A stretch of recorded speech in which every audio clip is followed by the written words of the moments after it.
ശ്രോതാക്കളെ, the story of the സെയിൻസിൻ്റെ 284 അധ്യായത്തിലേക്ക് ഏവർക്കും സ്വാഗതം. വിശുദ്ധ ജോസഫിന് ശേഷം ഈ ആഴ്ച വിശുദ്ധ ജാനുയേരിയസിനെ കുറിച്ചാണ്. വിശുദ്ധ ജാനുയേരിയസ് ബെനിവെന്റം രൂപതയുടെ മെത്രാനായിരുന്നു. കുപ്രസിദ്ധ മതപീഡകനായ ഡയോക്ലിയസ് ചക്രവർത്തിയുടെ കാലത്ത് AD 304 സോഷ്യസ് ഫെസ്റ്റസ് എന്നീ സന്യസ്തരോടൊപ്പം തൻ്റെ റക്ടറായിരുന്ന വെസിഡേനിയസിനോടും കൂടെ അതിക്രൂരമായി ശാരീരിക ഉപദ്രവങ്ങൾ സഹിച്ച ധീരനായിരുന്ന വിശുദ്ധൻ. പക്ഷേ ദൈവസഹായത്താൽ ഇവരെല്ലാം അംഗഭംഗപ്പെടാതെ സംരക്ഷിക്കപ്പെട്ടു. അവരുടെ മുന്നിലേക്ക് വന്യമൃഗങ്ങളെ തുറന്നുവിട്ടെങ്കിലും ഇവരെ അവർ ആക്രമിച്ചില്ല.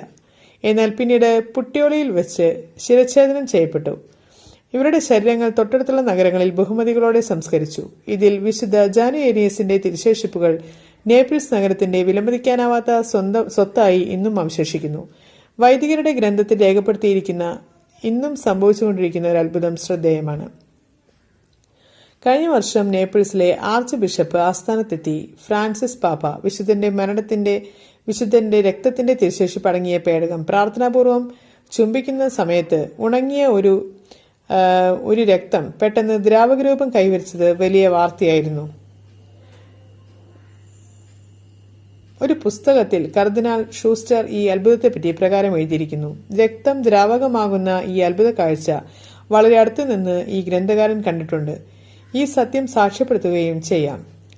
പലവിധ ശാസ്ത്രീയ പരിശോധനകളും നടത്തിയിട്ടുണ്ടെങ്കിലും ഈ പ്രതിഭാസത്തിന് ഒരു ഭൗതിക വിശദീകരണം അസാധ്യമായി അവശേഷിക്കുന്നു.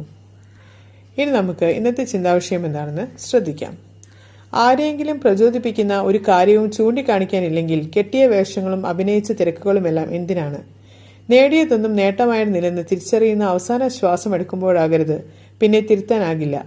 വല്ലപ്പോഴും എന്തെങ്കിലും ബോധിവൃക്ഷ തണലിരിക്കണം. വിശകലനങ്ങളും വിചിന്തനങ്ങളും പുതിയ വിചാരങ്ങളും അവ സമ്മാനിക്കും, ഉറപ്പ്. ഏവർക്കും നന്ദി.